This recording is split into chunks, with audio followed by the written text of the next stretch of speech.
Perlu sih, kalau misalnya kita masih pulang kampung, itu tuh ada kayak kebahagiaannya sendiri. Ngobrol-ngobrol, ketawa-ketawa, dan nanya kabar tuh happy banget perasaannya, makan makanan khas Lebaran. Pulang kampung di hari raya tuh perlu loh, apalagi kalau misalkan orang tuanya masih ada di kampung halaman. Menurut aku sih sangat penting ya, untuk menjaga silaturahmi.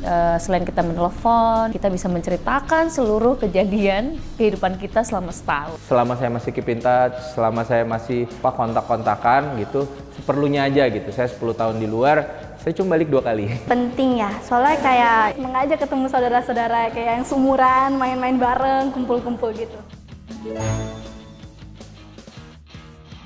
Mostly sih menyenangkan sih, bad ininya banyakan cerita-cerita buruk tuh mengenai ban mobilnya bocor. Pengalaman unik banyak, pas ngerem mendadak, kenapa? Ya ampun, ternyata ada biawak lewat, ada ular lewat, pokoknya ada aja yang lewat. Jadi berapa kali itu tuh kayak kena ombak gede gitu loh. Dan posisinya tuh kapalnya kecil. Jadi sekali kena ombak itu langsung kayak terbang, kayak bener-bener udah rasanya di dalam itu udah mau terbalik. Kalau yang namanya macet pas pulang kampung atau apalah itu di jalan tol yang sampai nggak bisa gerak, tolong ya. Itu pernah yang namanya saya menahan BAB sampai 3 jam. Saya kangen teman-teman ya, karena saya waktu SMA itu deket banget, kayak kemana-mana selalu bareng. Terus tiba-tiba, wah bener-bener ditarik sendirian gitu. Saya paling suka langsung sampai ke tujuan, baru kita mampir-mampir. Pasti mampirnya ke Duren, banyak mampirnya.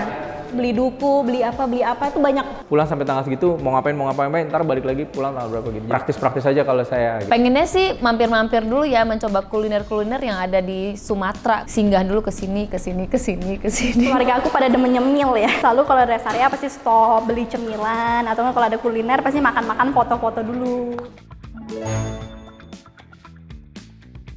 Nenek itu sudah seperti ibu sendiri sih sebenarnya. Jadi karena dari kecil tuh bareng dia yang ngurusin aku juga gitu. Kebetulan saya tuh punya 2 nenek, dan dua-duanya saya lumayan deket sih. Pas saya kecil saya sering dibeliin mainan. Aku deket banget sama nenek aku karena aku tuh paling suka banget diceritain. Kebanyakan saya mungkin sama opa dulu, opa dari papa. Kita selalu sediain pertunjukan buat dia, ntar kita dikasih permen, dikasih buku, dikasih apa. Jadi bener udah deket banget deh. Dan sampai sekarang pun kayak masih deket banget, kayak setiap minggu pasti ketemu. Terima kasih nenek. Tuh aku suka rewel-rewel gitu ke depan. Jadi papa suka malu sendiri gitu. Kayak gitu, tamunya jadi nggak enak cepet-cepet pulang.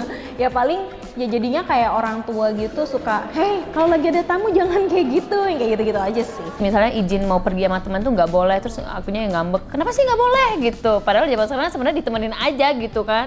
Misalnya anak-anak mau kemana, oke, mami temenin juga ya. Nah kalau zaman dulu tuh nggak boleh, hal-hal seperti itu sih yang nggak boleh. Ayah saya almarhum itu kan orang film. Dan saya sama papa saya kayak negosiasi waktu saya masih umur 8-9 tahun. Udah deh nggak usah diambil deh gitu, nggak usah deh gitu.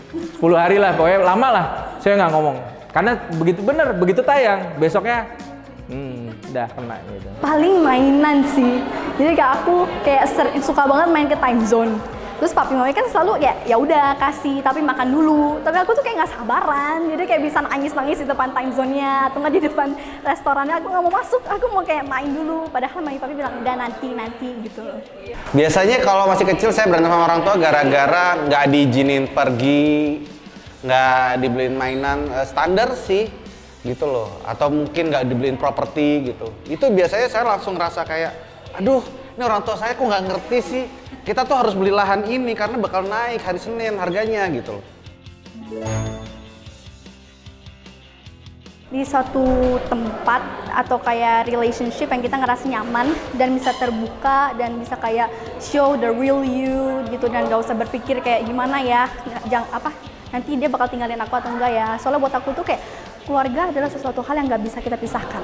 Keluarga itu tempat kita kayak ngecharge energi, kayak handphone aja kan pasti harus di-charge kan. Nah keluarga itu tempat kita mencurahkan segala macam kegiatan kita hari itu, tempat kita ketawa-ketawa, bikin imun kita naik gitu. Karena kayak pulang ketemu anak-anak, ketemu suami tuh kayaknya bahagia banget gitu. Waduh itu abstrak banget itu gitu loh. Itu susah banget kalau gue naruh satu kata untuk keluarga, itu juga bahkan sulit. 10 kata masih kurang, 1000 kata masih kurang.